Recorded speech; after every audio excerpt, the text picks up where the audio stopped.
Magandang umaga ho sa inyong lahat.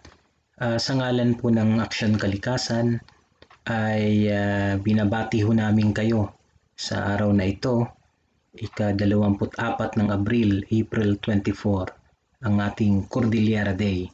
O noong una ang tawag ay ang Memorial Day ni Macli-ing Dulag. Ito ang araw ng kung kailan napaslang, kung kailan pinatay si Magli-ing Dulag, isang leader katutubo sa Cordillera noong 1970s na nakipaglaban sila, inayawan nila ng kanilang komunidad ang pagtatayo ng Chico River Hydroelectric Dam. At dahil sa kanilang pakikibaka ay hindi natuloy ang proyekto na ito at nanatili ang kanilang mga komunidad, hindi sila naialis dulot ng development project na ito. Ang pinakaugat ng problema ay ang pagpipilit sa isang komunidad na baguhin ang kanyang pamumuhay sa ngalan ng kaunlaran na hindi naman niya pinili. At ang nasa ilalim ng ganitong uri ng pananaw ay isang kaunlaran na hindi nauunawaan ng malalim ang kahulugan ng kanilang kultura at ang kanilang dugtong sa kanilang lupa at sa kanilang tradisyon at kultura. At mahalagang maunawaan ito ng lahat dahil pinapakita nito ang malalim at malakas na uri ng kultura na meron tayo na makakalikasan na unti-unti nang nawawala, lalo na ngayon sa panahon ng ating kasalukuyang krisis ng pandemic ng COVID-19 na alam natin na isang zoonotic disease, no? Isang sakit na nagmumula sa mga ilang na buhay, mga wildlife na napupunta sa tao dahil ang kanilang mga habitat ay nasisira na o sinisira natin at dahil sa illicit na wildlife trade at consumption. At pinapakita nito kung ano ang epekto ng ating patuloy na pagsira sa ating kalikasan. Ang ating mga kapatid na katutubo, Cordillera man o sa mga ibang lugar sa Pilipinas, ay may malalim pa na ugnayan sa ating kalikasan. At napakahalagang maunawaan natin ang pananaw na ito upang gabayan tayo sa ating mga desisyon bilang isang bansa, sa mga susunod na desisyon natin, hindi lamang upang labanan itong COVID, at kundi para kaharapin natin ang isang mas malaking issue, at ito ay ang underlying na issue ng pagkasira ng ating klima o ang climate emergency. Sundan niyo po kami sa susunod na 1 o 2 oras upang maunawaan natin ang struggle ni Magli-ing Dulag at ng mga taga-Cordillera. Ang una ho nating ipapakita ay ang Chico River na siyang dahilan ng kanilang pakikibaka. Napakagandang ilog po nito. Ito po ay makikita natin sa Cordillera. Yan po ang isang picture ng tinatawag nating Chico River. Napigilan nila ang hydroelectric dam sa Chico River. Pero sa kasalukuyang panahon ay may mga iba pang naging issue dito. At isa rito ay ang kasalukuyang pagtatayo ng isang bagong dam para naman sa irigasyon. At ito ay mas malaking issue pa dito sa Cordillera sa ngayon dahil ito ay inaayawan din ng maraming komunidad dito. At sana nga ay maayos itong marisolba at ipapakita namin dito ang isang video na kinunan mula sa drone ng tinatawag nating irrigation dam na nandito ngayon sa Chico River. Tingnan po muna natin habang para maunawaan natin ang issue. At itong drone picture na ito ay makikita ninyo kung gaano nakababaw ang ilog dahil tuloy-tuloy din ang erosion doon na pagkasira ng mga puno, at makikita nyo rin ang kasalukuyang tinatayong dam na pang-irrigation. Panoorin po natin ito.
Ngayon naman ay panonoorin natin ang isang video gawa ng Cordillera Peoples Alliance na nagpapakita ng naging buhay ni Macli-ing Dulag at kanilang struggle para maunawaan natin ang mga isyong kinakaharap nila.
Ito sa Cordillera Peoples panakilaban panang depensa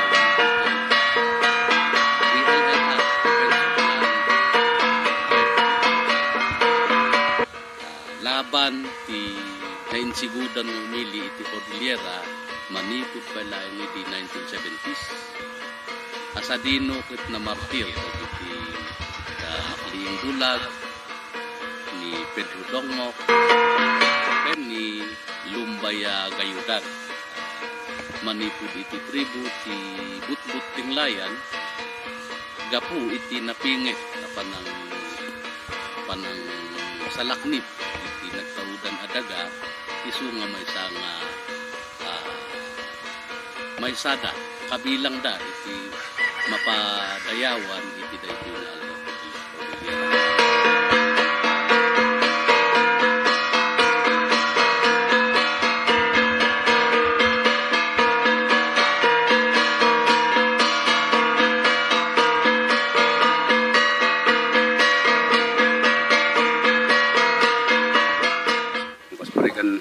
Pitsa 23 mabalin nga payaban tayo dagitoy barangay Umilite Bugnay para iti celebration daytoy Markan J amate nga Macli-ing makunag kit no next year kit mabalin nga arami din iti para iti Cordillera ilang ti nagkot. Nga rod, mapadayawan kami nga mangyawis nga umay tapno makipaset di dahito na sa rito.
Tay sa lakliban. Lilalay, lilalay, lilalay, la, ella, ellalay.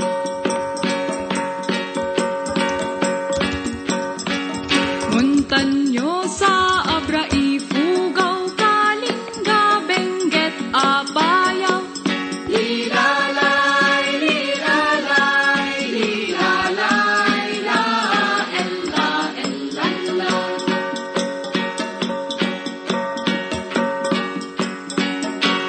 Da kayo di mga mungnuan ya di mainayon. Lilalay, lilalay, lilalay, la.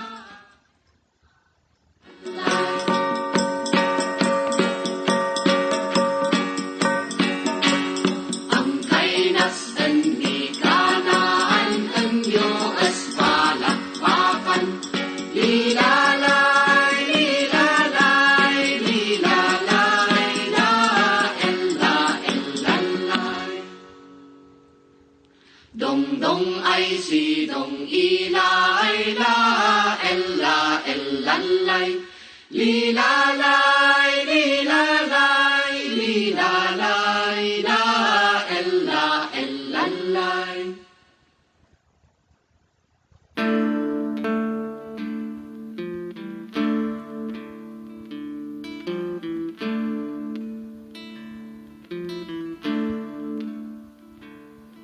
Laing-ling at kanluwa, turad piksa kendara.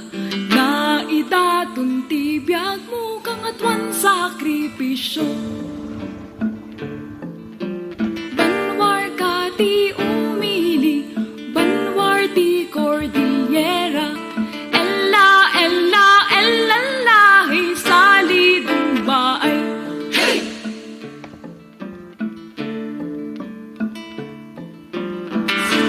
Kati silaw mi, tarabay ti umili. Inspirasyon ti kaladang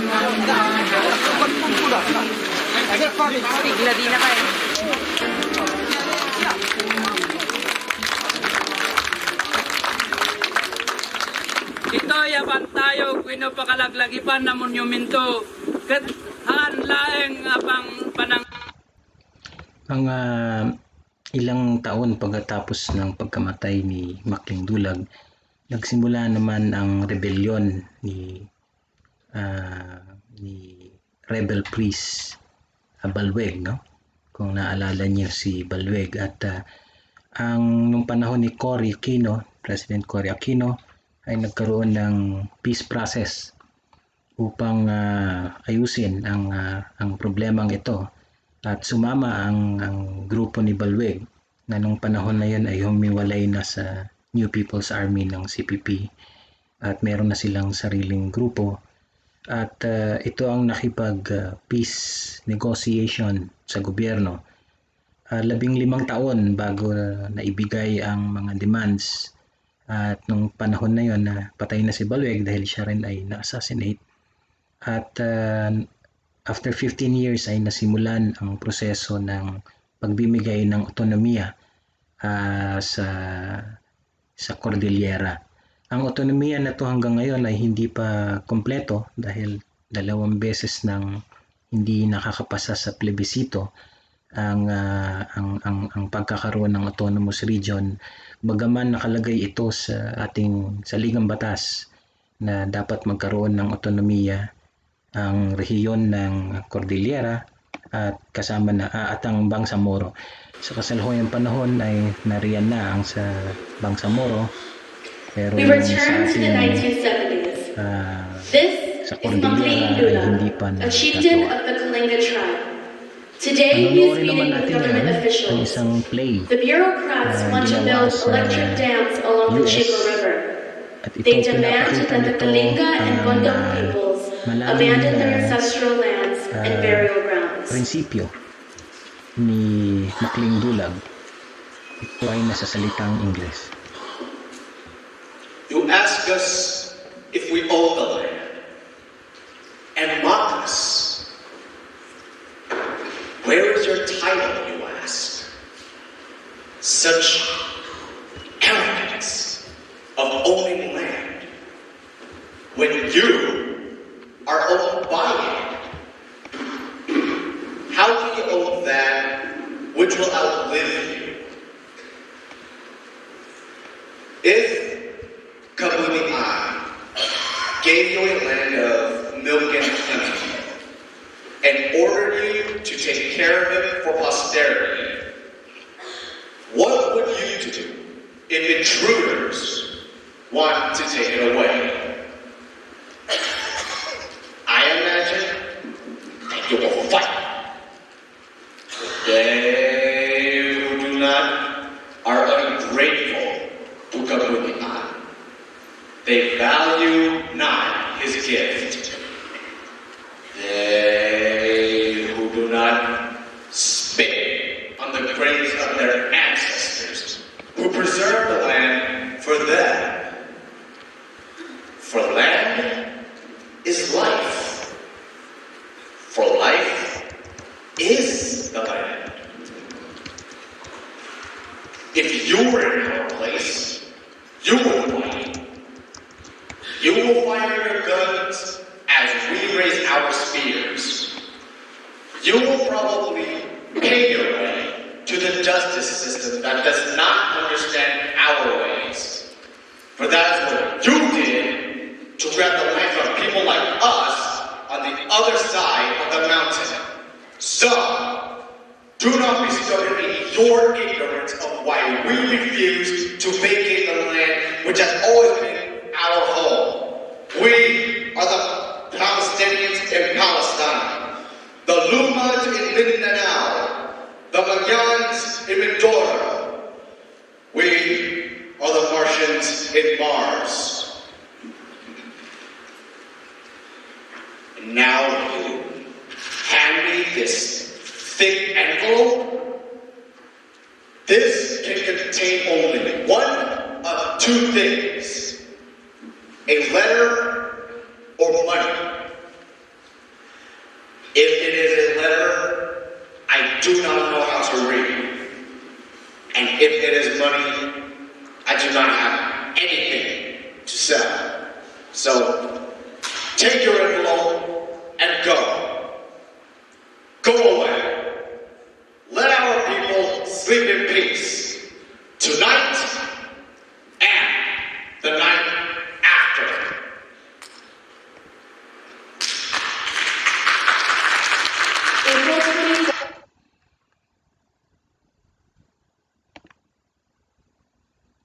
Siyempre, yung pinakita doon, medyo nabago na ng kaunti yun. Hindi na yun ang original na sinabi niya. May konti ng kanyan, creative input.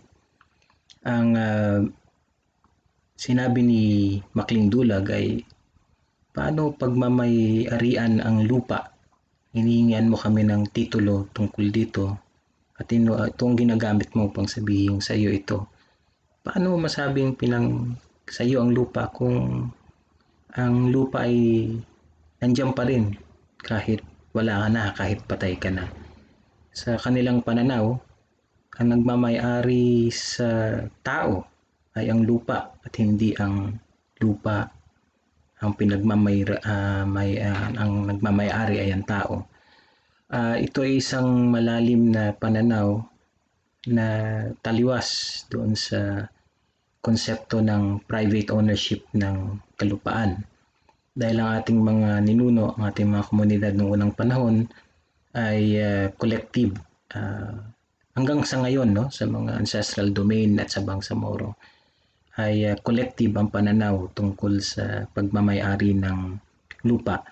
At ito ay isang bagay na nawala na sa atin at pumasok na tayo sa private property na mechanism ng ownership of land. At ito ay naging isang paraan upang sakupin ang ating bansa. At ang struggle ng mga taga Cordillera ay muling pagbabalik sa value na ito, na ang lupa, na tayo'y nakatali sa lupa at ang nagmamay-ari sa ating mga buhay ay actually ang lupa at hindi ang kabaliktaran. Sa isang malalim na sa maraming paraan, ito ang Pinoy na konsepto natin patungkol na ngayon ay muaring ma-relate mo doon sa tinatawag nating rights of nature na proseso, na may mga ibang lugar na sa buong mundo ngayon na binibigyan ng karapatan bilang isang legal person ang mga ekosistema, ang ilog, bundok, upang ma-represent siya sa mga legal processes. Hindi ito bago sa atin dahil mula pa sa ating kanunuan hanggang sa ating mga komunidad sa IPs ngayon sa mga tribong Pilipino ay buhay pa ang ganitong pananaw na ang lupa ang siyang nagmamay-ari, ay siyang may karapatan, no? Siya ay buhay din. Ang ating kalikasan ay buhay din at dapat ay may karapatan sa harap ng batas at dapat ito ay maprotektahan ng Estado. At sa ating kalagayan na may marami pang nakatira sa mga mga lugar na ito ng kalikasan na ang buhay nila ay umiikot pa doon, may relasyon pa sa kalikasan. Napakahalagang maunawaan ang papel ng mga tribong katutubong Pilipino na siyang nangangalaga sa mga lugar na ito. Sa Aksyon Kalikasan, ang isa sa mga pinaniniwalaan namin sa Green Agenda ay ang pagsuporta sa self-governance and right to self-determination ng mga indigenous people, dahil ang kanilang paraan ng pamumuhay, kung tuloy-tuloy nilang ginagawa ang kanilang mga dating gawi or maibalik nila sa kanilang tradisyonal na pamamaraan, ay makakalikasan at sustainable. Kung kaya't solusyon siya sa marami nating mga kasalukuyang problema at kailangan mapangalagaan ang kanilang mga karapatan sa loob ng kanilang mga lupang ninuno or ancestral domain. Panonoorin naman natin ngayon ang kasalukuyang panahon, no? Ang issue ng autonomiya ng Cordillera. Ito ay isang video na pinapakita ang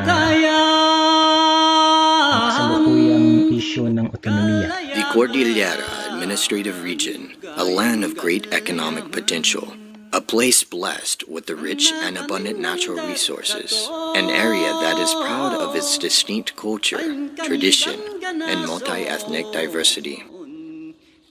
Since its creation in July 15, 1987, by virtue of Executive Order 220, the CAR has been a prime example of what a region can become if given the chance to steer its own course of development. But after more than 30 years since its establishment, there is a sense the region has not lived up to its promise and is yet to achieve its full growth potential. Stakeholders in the region say this is because the area has not yet been granted genuine autonomy as embodied in the 1987 Philippine Constitution. What we are clamoring for which is autonomy for the Cordilleras, is decentralization of powers and resources. This will ensure the future of our young people. It is more for them. I say this because this has to do with our right to self-determination, what we would want to be for ourselves, not just our time, our generation, but especially for them. Maski sa Philippine Constitution, yung Article 10, Sections 15 to 20, dinescribe niya, in-stipulate niya na ang kailangan may autonomy, i-pursue dapat ang autonomy sa Muslim Mindanao at saka sa Cordillera. There have been serious attempts to transform the Cordillera into an autonomous region. Two autonomy bills were separately passed in Congress and the plebiscites were conducted. The first one in 1990 and the second one in 1998. Unfortunately, both bills failed to garner the nod of the people. Studies later revealed that residents had a very limited understanding of the autonomy issue and did not have a compelling reason to support the legislation. If people would say yes, it is because they understand clearly that this is the answer to the issues being raised in the struggle. It's mostly for lack of information about autonomy and what autonomy can do for this region. Why yes, why no? All those who voted for no, the reason is lack of knowledge, lack of awareness, lack of info. May kumakalat na parang rumor na, ay naku, huwag kayong pumayag dyan sa autonomy niyan kasi kung pumayag kayo, yung sweldo ng teachers, ng government employees, mas mababa. Kasi wala naman panggagalingan ng pera, which is totally wrong. Kasi hindi naman kailangan ganun. As per the latest report of the RDC, statistically, there was a great improvement as far as the awareness. But there is now renewed hope for the people of the Cordillera and the push for greater autonomy. House Bill 5343, an act establishing the autonomous region of the Cordillera, has been filed in the Congress. 7 of the region's legislators have thrown their support behind the bill.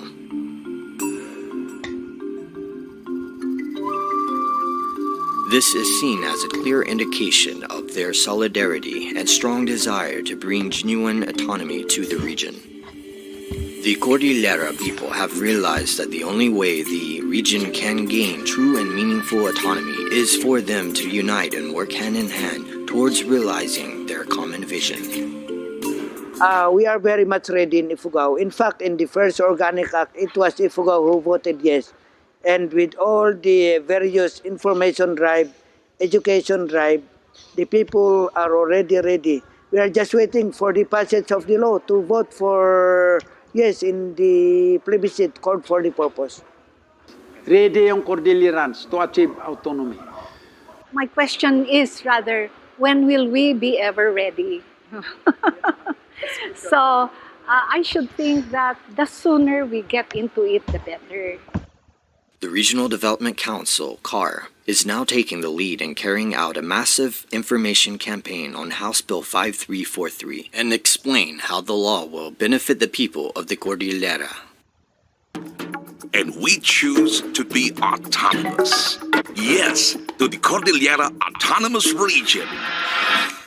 The campaign is anchored on the theme, One Cordillera, a testament to the solidarity of the people, particularly the region's IPs who stand to benefit from the landmark legislation.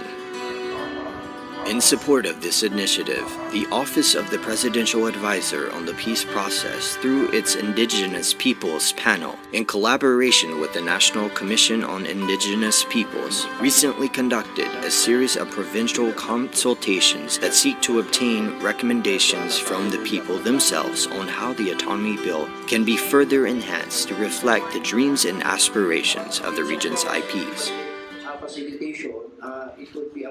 The reason na magkakaroon tayo nitong activity, di ba Sir Ruben, was gusto nating magkaroon ng connection, yung constitutional provision, yung philosophical underpinnings na normative foundation ng ating autonomy sa bill. Diba na unang-una, kaya nga tayo magkakaroon ng autonomous government is because the Constitution says that there should be such governments in CAR and Mindanao to rectify historical injustices. The consultations were thematic and tackled key provisions in the autonomy bill that will have an impact on the rights and welfare of the region's IPs, which include land and natural resources, governance and representation, and cultural rights.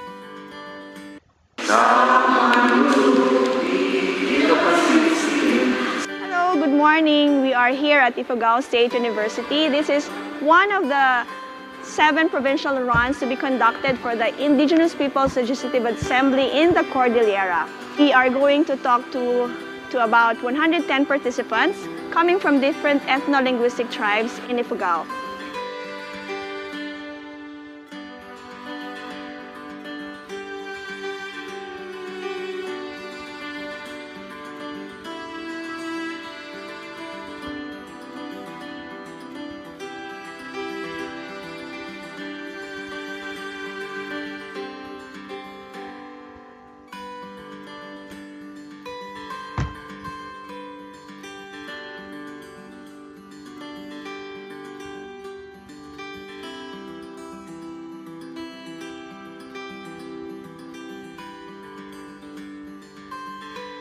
Type of fora should be able to provide opportunities for grassroots participation, because we have to distribute the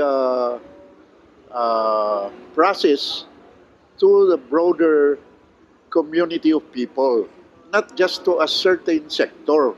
Huwag tayong mako-confuse. Let us remove our doubt. Let us be one in supporting autonomy for the Cordilleras. That must include everybody who lives here, no? Or at least permanently settled here, and whether in blood or by affection, considers himself as a Cordilleran by virtue of the fact that he resides here, he has his interests here. So we should be inclusive. Kung hindi ka kasali sa pagmamayari ng bill, are you going to approve it? Of course not. So this is one way of seeing to it that they will become co-owners of the bill.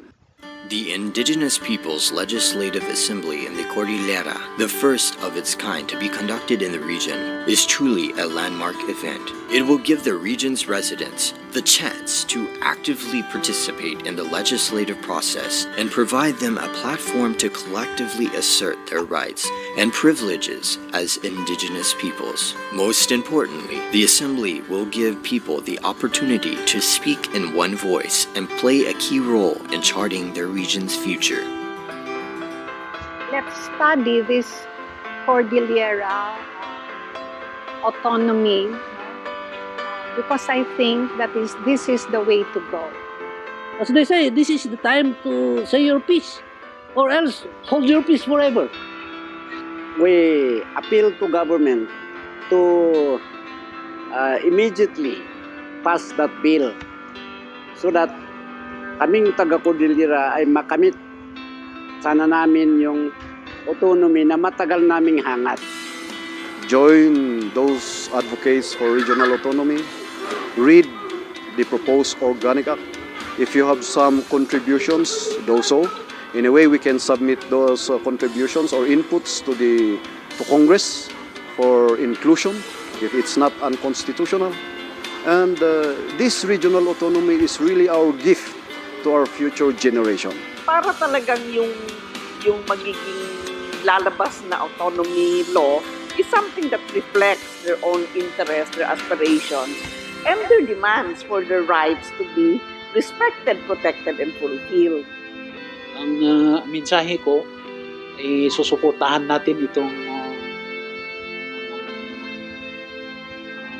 matagal nating dream na magkaroon ng autonomy kasi ito ang pag-asa natin. Well, this is a challenge for everybody. Autonomy is not an issue for not only for leaders or officials or government functionaries. This is a basic issue for every Cordilleran. Everybody should understand that because that is our active participation in our future governance. Well, if you do not like to be involved, then later on you should waive your right to complain. So kailangan tayong mag-cooperate to gain or to really have this autonomy for us. Let us continue the fight for the creation of an autonomous region in CAR so that the people will realize their long dream and the dream of our ancestors, our forefathers, that will establish a genuine regional autonomy for the people of Cordillera. We must be maintained as one region, the Cordillera region. And autonomy is a good vehicle towards that. Sana marami tayong naintindihan, naunawaan, no? At sana na-realize natin ang kahalagahan ng patuloy na maintindihan ang kabayanihan nila Magli-ing Dulag at ang mga unang mga leader at kung ano ang connection nito sa kasalukuyang struggle ng ating mga kapatid sa Cordillera. Upang bigyan pugay ang martyrdom na ito at upang pagpugay natin sa araw ni Magli-ing Dulag, Cordillera Day, ay pakinggan natin ang isang kantang na isulat patungkol kay Magli-ing Dulag.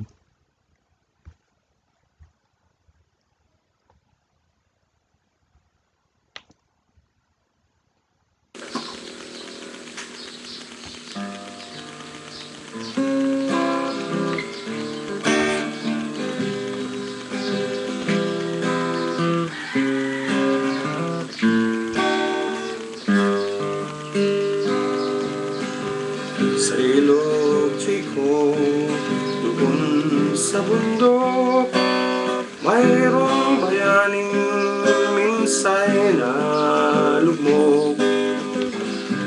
Magli-ing Dulag ang kanyang ngalan, siya'y pinaslang ng mga militar. Siya'y namunot lumaban,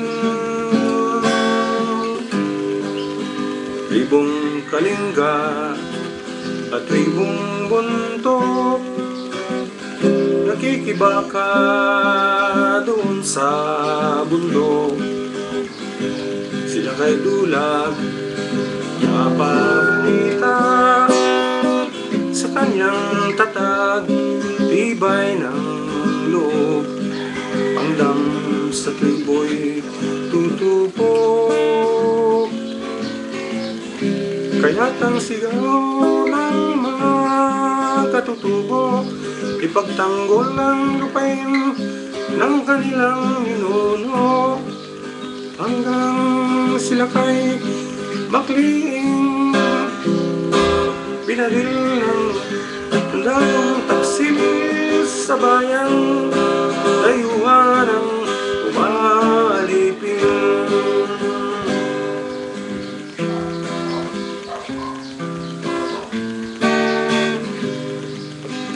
Sa ilog, Chico, doon sa bundok, mayroong bayaning minsay na lugmok.